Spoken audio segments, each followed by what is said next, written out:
Hi, this is Rajesh Sharma. Yes, అనుకున్న ఘట్టం మళ్ళీ మొదలైంది. ఫ్యూచర్ సిటీకి సంబంధించి గత 3-4 నెలలుగా అతి త్వరలో ఒక పర్వం ప్రారంభం కాబోతుందని చెబుతూ వచ్చాను. ఎగ్జాక్ట్గా అది మొదలైంది. అయితే ఒకేసారి ఏకమొత్తంగా కాకుండా విడతల వారీగా చేయాలని ప్రభుత్వం నిర్ణయం తీసుకుంది. ఎందుకు అంటే కారణం, ఆ పని చేయడానికి, ఆ పనికి శ్రీకారం చుట్టడానికి, దాన్ని ప్రారంభించడానికి సెంట్రల్ గవర్నమెంట్ చట్ట సవరణ చేయాల్సిన అవసరం ఉంది. Winter session of central act అవుతుందని అనుకున్నారు. పార్లమెంట్ సెషన్లో, వింటర్ సెషన్లో ఇది పూర్తవుతుంది అని అనుకున్నారు. ఆ తర్వాత ఇక్కడ దానికి సంబంధించి నోటిఫికేషన్ జారీ చేద్దామని అనుకుంది రాష్ట్ర ప్రభుత్వం. కానీ అక్కడ వింటర్ సెషన్లో అది జరగలేదు. దాంతో అప్పటిదాకా మళ్ళీ వెయిట్ చేయడం, ఇప్పుడు బడ్జెట్ సెషన్ దాకా వెయిట్ చేయాలి. బడ్జెట్ సెషన్ దాకా వెయిట్ చేసిన తర్వాత అప్పుడు ఎలా ఉండదో పరిస్థితి తెలియదు. కాబట్టి ఇంకా డిలే అవుతుంది. కాబట్టి విడతల వారీగా దాన్ని ప్రారంభిద్దామని ప్రభుత్వం నిర్ణయం తీసుకుంది. ఆల్రెడీ అధికారులు రంగంలోకి దిగేశారు. సస్పెన్సా? Okay, I'm going to reveal that. Future సిటీకి సంబంధించి 2016లో మొదలైన భూసేకరణ, అప్పట్లో గ్రీన్ ఫార్మాసిటీ పేరిట కేసీఆర్ ప్రభుత్వం 19,000 ఎకరాలు టేకప్ చేద్దామని చెప్పి అనుకొని 14,000 దగ్గరనే ఆపేసింది. ఎందుకంటే 2018లో కేసీఆర్ గారు ముందస్తు ఎన్నికల్లో డ్యామేజ్ అవుతుందన్న దాంతో ఆ భూసేకరణను 13,973 ఎకరాలు సేకరించగానే, అరౌండ్ 14,000 సేకరించగానే ఆపేశారు. తర్వాత ఒక 3-4 ఏళ్ల పాటు అక్కడ 200 ఫీట్ రోడ్ రావడం, కొత్తూరు ఎక్స్ రోడ్ నుంచి అమెజాన్ డాటా సెంటర్ దాకా, బేగరగంజ దాకా, మొన్న ఫోర్స్ దాన్ని మీర్ఖాన్పేట దాకా పూర్తి చేశారనుకోండి. ఇది మన గ్లోబల్ సమిట్ కారణంగా.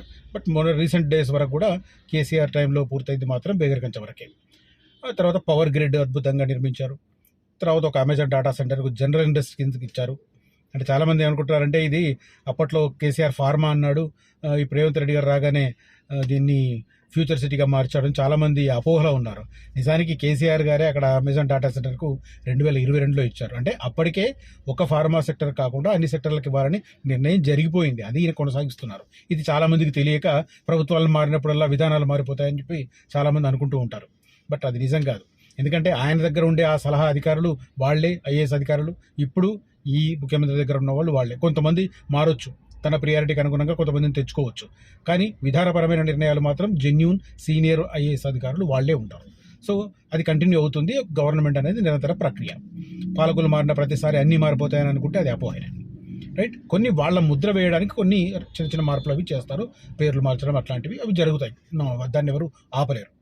సో ఇప్పుడున్న దాని ప్రకారం ఆ 13,973 ఎకరాలకు సంబంధించి ఫస్ట్ ఫేజ్ కింద దాన్ని జోన్స్ వారీగా, సెక్టర్ల వారీగా డివైడ్ చేయడం, ఇంటర్నల్గా రోడ్లను డిజైన్ చేయడం, ఆ తర్వాత ఎక్కడైనా కాలువలు, కుంటలు ఉంటే వాటిని పార్కుల మధ్య వచ్చేట్టుగా డిజైన్ చేసి రేపొద్దున హైడ్రా లాంటి సమస్యలు ఉత్పన్నం కాకుండా పక్కా ప్రణాళికతో, అదే రకంగా ఏసీల వాడకం లేకుండా డీసీఎస్ సిస్టమ్ అని చెప్పి ఒకటి పెట్టుకొని, అంటే వాటర్ని కూలెంట్ చేయడం ద్వారా గదుల్లో ఉష్ణోగ్రతలను, టెంపరేచర్లను కంట్రోల్ చేసే ఒక కొత్త విధానాన్ని తీసుకురావడం. ఎందుకంటే మనందరికీ తెలుసు, ఏసీలు ఎక్కువ అవడం వల్ల రేడియేషన్ పెరిగిపోయి ఆ ఏరియాలు హీట్ సెంటర్స్గా మారిపోతున్నాయి మెట్రో నగరాలు. కాబట్టి దాన్ని అవాయిడ్ చేయడానికి డీసీఎస్ అనే కొత్త సిస్టమ్ తీసుకొస్తుంది. దాంతోపాటు మురుగు కాలువల నిర్వహణ కావచ్చు, తర్వాత అన్నింటికి ఒక పక్కా ప్రణాళికతో టేకప్ చేయడానికి ప్రభుత్వం ముందుకెడుతుంది. కాలుష్య రహిత నెట్ జీరో సిటీగా దాన్ని డెవలప్ చేయబోతుంది. నేను ఈ మధ్య కాదు, దాదాపు 6 నెలల నుంచి చెప్తున్నాను, మళ్ళీ 16,000 ఎకరాలను గుర్తించింది. దాన్ని సేకరించేందుకు అతి త్వరలో నోటిఫికేషన్ జారీ చేయబోతుందని. అయితే ఆ భూసేకరణకు సంబంధించి నోటిఫికేషన్ జారీ చేయకపోవడానికి కారణం ఏంటంటే, సెంట్రల్ గవర్నమెంట్ భూసేకరణ చట్టాన్ని మారుస్తుంది. దానికి సంబంధించి ఈ వింటర్ సెషన్లో యాక్చువల్గా ఎజెండాలో ఉండింది, కానీ అది టేబుల్ కాలేదు. మనకు తెలుసు పార్లమెంట్ వింటర్ సెషన్ ఏ రకంగా వేస్ట్ అయిపోయిందని మనందరికీ తెలుసు. దాని మీద రకరకాల ఇష్యూస్ రావడం, ఈ మన్రేగాకు సంబంధించి పేరు మార్చడం, వీటి వల్ల మొత్తం మీద వింటర్ సెషన్ వేస్ట్ అయిపోయింది. ఈ నేపథ్యంలో ఆ భూసేకరణ చట్టం మార్పు జరగలేదు, దాన్ని చట్ట సవరణ జరగలేదు. కాబట్టి దాన్ని రాష్ట్ర ప్రభుత్వం అడాప్ట్ చేసుకోవడానికి అవకాశం లేకపోయింది. అఫ్కోర్స్ బడ్జెట్ సమావేశంలో కేంద్ర ప్రభుత్వం దాన్ని ఎట్లాగో తీసుకొస్తుంది. ఆ తర్వాత ప్రైవేటు భూములను సేకరించడానికి చట్ట సవరణతో కూడిన ఒక పక్కా నోటిఫికేషన్తో తెలంగాణ ప్రభుత్వం ముందుకు రాబోతుంది. బట్ ఈలోగా భూసేకరణను మాత్రం ప్రారంభించేసింది. ఏ రకంగా అంటే, ఫస్ట్ ఆఫ్ ఆల్ 2 అంశాలను బైఫర్గేట్ చేస్తున్నారు. ఒకటి, ఈ ఫ్యూచర్ సిటీకి సంబంధించి సెకండ్ ఫేజ్ అనుకున్న 16,000 ఎకరాల పరిధిలో ఎక్కడెక్కడ ప్రభుత్వ భూమి ఉంది అనేది ఫస్ట్ గుర్తించడం మొదలుపెట్టారు. వాటిని ఈ టీజీఐఐసికి బదలాయించు చేయడం ఆ ప్రాసెస్ మొదలైంది. ఎక్కడెక్కడ అయింది, ఎంతెంత ఎక్స్టెంట్ అయింది అనేది నేను చెప్తాను.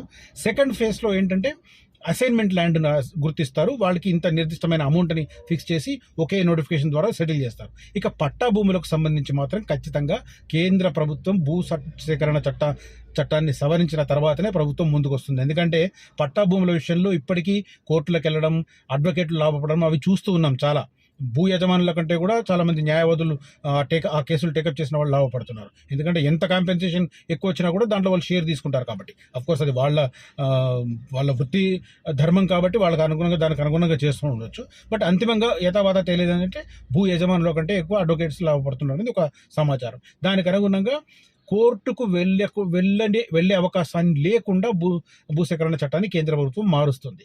దాన్ని రాష్ట్ర ప్రభుత్వం అడాప్ట్ చేసుకొని ఆ తర్వాత ఫుల్ ప్లెడ్జ్డ్ నోటిఫికేషన్ జారీ చేస్తారు. ఇట్లా అంటే ఫస్ట్ ప్రభుత్వ భూములు, తర్వాత అసైన్మెంట్ భూములు, ఆ తర్వాత పట్టా భూములు. ఈ రకంగా 16,000 ఎకరాలు రైట్ ఫ్రమ్ ఆకుల మైలారం నుంచి నందివనపర్తి, సింగారం, యాచారం, మల్కీజ్గూడ, చింతపట్ల, నల్లవెల్లి, కొత్తపల్లి, తర్వాత తక్కల్లపల్లి ఈ ఏరియాలో సెకండ్ ఫేజ్ ఆఫ్ మొండిగౌరిల్లి దగ్గర కొంత ప్లేస్, ఈ ప్లేస్లో మొత్తం 16,000 ఎకరాలు సెకండ్ ఫేజ్లో సేకరించబోతుంది. ఇది ఫస్ట్ ఫేజ్ ఏమో బెగరికంచ, పంజాగూడ, కుర్మిద్ద, మర్లకుంట, తాండా, తర్వాత తాడిపర్తి, నానక్ నగరు, నకర్త మేడిపల్లి వరకు ఈ 6-7 గ్రామాలు. తాండాల లెక్క పెట్టుకుంటే ఇంకో 4-5 పెరుగుతాయి తాండాలు. బట్ తాండాలు కాకుండా చూస్తే 6 గ్రామాలని చెప్పుకోవాలి. ఆ తర్వాత మధ్యలో పిల్లిపల్లి అని కూడా ఒకటి ఉంటుంది తాండా. సో అవి పోను సెకండ్ ఫేజ్లో ఇప్పుడు నేను ఇందాక చెప్పిన విలేజ్ ఆకుల మైలవరం, సింగారం, నందివనపర్తి, యాచారం, మల్కీజ్గూడ, చింతపట్ల, నల్లవెల్లి, మొండిగౌరెల్లి ఈ ఏరియాలో 16,000 ఎకరాలు సేకరించబోతోంది. ఈ సెకండ్ ఫేజ్కి సంబంధించి మాత్రం ఫస్ట్ ప్రభుత్వ భూములు అడాప్ట్ చేసుకోవడం, ఆ తర్వాత అసైన్మెంట్ భూములు తీసుకోవడం, ఆ తర్వాత పట్టా భూములు తీసుకోవడం. ఇప్పుడు లేటెస్ట్గా మొదలైన ప్రభుత్వ భూములకు సంబంధించిన సేకరణ ఎక్కడెక్కడ జరిగిందనేది నేను ఈ వీడియోలో రివీల్ చేస్తాను. యాచారం మండలంలోని ప్రభుత్వ భూములను టీజీఐఐసి పరిశ్రమల మౌలిక సదుపాయాల కల్పన సంస్థ హస్తగతం చేసుకుంటుంది. రైట్. ఫార్మాసిటీ కోసం కుర్మిద్ద, నానక్ నగర్, మేడిపల్లి, తాడిపర్తిలో ఇదివరకే భూసేకరణ జరగగా మరో 2,200 ఎకరాల పట్టా భూమి కోర్టు ఆదేశాలతో రైతులు కాపాడుకుంటారు. ఇష్యూస్ ఉందని చెప్పాను కదా నేను, అది జరుగుతుంది. తర్వాత ఫార్మాసిటీకి సేకరించిన భూముల్లోనే ఫ్యూచర్ సిటీ ఏర్పాటుకు నిర్ణయం తీసుకున్నారు. ఇందుకు మొత్తం 33,000 ఎకరాలు టార్గెట్ చేసింది ప్రభుత్వం. ఓకే, ప్రస్తుతం ప్రభుత్వం దగ్గర ఉన్నది 14,000 ఎకరాలే. అంటే ఇంకెంత సేకరిస్తారనేది ఊహించుకోండి. ఇంకో 19,000 ఎకరాలు సేకరించే స్కోప్ ఉంది. బట్ సెకండ్ ఫేజ్లో 16,000 ఎకరాలు మాత్రమే టార్గెట్ చేశారు. దానికి అనుగుణంగా ఎక్కడెక్కడ అంటే మొండిగౌరిల్లిలో ప్రభుత్వ అసైన్మెంట్ పట్టా భూములు 821 ఎకరాలు సేకరించడానికి ప్రభుత్వం నిర్ణయించింది. ఆ ప్రక్రియ ఆల్రెడీ ప్రారంభమైంది. రైట్, అక్కడ ఏది మొండిగౌరిల్లి దగ్గర. తర్వాత కొత్తపల్లి దగ్గర 1800 ఎకరాల సేకరణకు హద్దుల నిర్ధారణ కూడా ఇప్పుడు ప్రారంభమైంది. లేటెస్ట్గా మొన్న ఇది జనవరి 3వ తారీఖు నాడు ప్రారంభమైంది.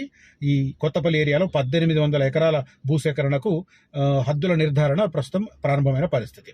తర్వాత ఈ భూముల్లో కొంతమంది ఈ అసైన్మెంట్ భూముల్లో అంటే ఈ 1800 ఎకరాల్లో దాదాపు 400 మంది రైతులు ఉన్నారట. వాళ్ళకు సంబంధించి కూడా చర్చలు జరుగుతున్నాయి. వాళ్ళకు ఏ రకంగా పరిష్కారం చూపాలనేది కూడా, పరిహారం ఇవ్వాలనేది కూడా చర్చలు మొదలైన పరిస్థితి. తర్వాత నందివనపర్తి దగ్గర ఓంకారేశ్వర ఆలయానికి నజ్దీక్ సింగారంలో, అంటే టెంపుల్ ఉన్నదేమో నందివనపర్తిలో ఓంకారేశ్వర టెంపుల్, దాని భూములు నజ్దీక్ సింగారంలో ఉన్నాయి. దాంట్లో 1,400 ఎకరాలు తీసుకోవడానికి ప్రభుత్వం రైట్. అది మొత్తం మీద కొత్తపల్లి దగ్గర 1800 ఎకరాలు, నందివనపర్తి దగ్గర నజ్దీక్ సింగారం దగ్గర ఉన్న ఎండోమెంట్ ల్యాండ్ గుడికి సంబంధించిన ల్యాండ్ 1,400 ఎకరాలు, మొండిగౌరిల్లి దగ్గర 821 అసైన్మెంట్ భూములకు సంబంధించిన ఎకరాలు.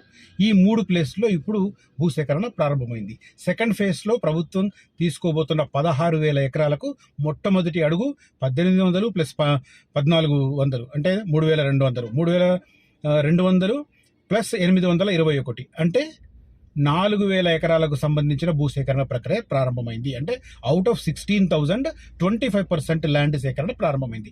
నేను గత 6 నెలలుగా చెప్తున్నాను. సెకండ్ ఫేజ్లో ఆ విలేజ్ల పేర్లతో సహా చెప్పాను నేను. ఎగ్జాక్ట్గా నేను చెప్తున్న విలేజ్లోనే ఈ భూసేకరణ పర్వం మొదలయ్యింది.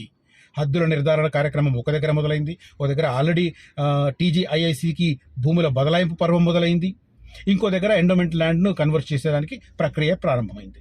సో 3 ప్లేసుల్లో కలిపి 4,000 ఎకరాలు. సో ఓవరాల్గా టార్గెట్ 16,000 ఎకరాలు సెకండ్ ఫేజ్లో. ఆ పర్వం మొదలైంది. దీనికి సంబంధించి ఈ డీటెయిల్స్ నేను చాలా స్పష్టంగా క్లియర్గా చెప్తున్నాను. మొండిగౌరిలో ప్రభుత్వ అసైన్మెంట్ పట్టా భూములు 821 ఎకరాలు సేకరించడానికి పర్వం మొదలైంది, ప్రక్రియ మొదలైంది. కొత్తపల్లిలో 1800 ఎకరాలు ఆర్ఐ లోకల్ ఆర్ఐ మురళి హద్దుల నిర్ధారణ ప్రారంభించారు. తర్వాత దీనికి సంబంధించి మొత్తం 400 మంది రైతులు ఉన్నారంట. సో అది ఎట్లా సెటిల్ చేస్తారనేది చూడాలి. తర్వాత నందివనపర్తిలోని ఓంకారేశ్వర ఆలయానికి నజ్దీక్ సింగారంలో 1400 ఎకరాలు ఉండగా ఆ మొత్తం సేకరించడానికి రంగం సిద్ధమైంది. మళ్ళీ చెప్తున్నాను, 1400 + 1800 3200 + 821 అంటే 4021 ఎకరాల ప్రక్రియ ప్రారంభమైంది. నేను పదే చెప్తున్నాను, whatever I'm saying sooner or later నిజమవుతుంది. ఇది ఇంకొక ఎగ్జాంపుల్, రైట్. ఫ్యూచర్ సిటీకి సంబంధించి మళ్ళీ చెప్తున్నాను, ఫస్ట్ ఫేజ్కు దగ్గరలో పాత వెంచర్లు మాత్రమే ఉన్నాయి. కొత్త వెంచర్లకు ఇంకా పర్మిషన్స్ ఇవ్వడం లేదు. ఆ పాత వెంచర్లు పరిమితంగా ప్లాట్లు ఉన్నాయి కాబట్టి వాటిని తీసుకున్న వారు డెఫినెట్గా, అంటే అవైలబిలిటీ తక్కువ, డిమాండ్ ఎక్కువ ఉంటుంది కాబట్టి ఖచ్చితంగా భారీ అప్రిషియేషన్ పొందుతారు. ఒక్కసారి ఫ్యూచర్ సిటీ డెవలప్మెంట్ అథారిటీ కనుక కొత్త లేఅవుట్లకు పర్మిషన్ ఇవ్వడం మొదలైతే ఎడాపెడా వెంచర్లు వస్తాయి. అప్పుడు మళ్ళీ అవైలబిలిటీ బాగా పెరుగుతుంది కాబట్టి అదొక రకమైన పరిస్థితి ఏర్పడుతుంది. సో దగ్గరలో ఉన్న వాటిలో ఎంపిక చేసుకోవడానికి ప్రయత్నం చేయండి. భూసేకరణ ప్రక్రియ వేగవంతమయ్యేదాకా కొత్త లేఅవుట్లకు అవకాశాలు లేవు అని నా అభిప్రాయం, నాకున్న సమాచారం. కొన్ని ఇన్ఫ్లుయెన్స్ ఉపయోగించిన వాళ్ళు కొంత తీసుకురావచ్చు, కొన్ని పర్మిషన్స్ తెచ్చుకోవచ్చు కాక, కానీ ఏతావాత పెద్ద ఎత్తున ఓపెన్ ప్లాట్ వెంచర్లు రావు. చాలామంది ఎకరాలు అనుకుంటున్నారు.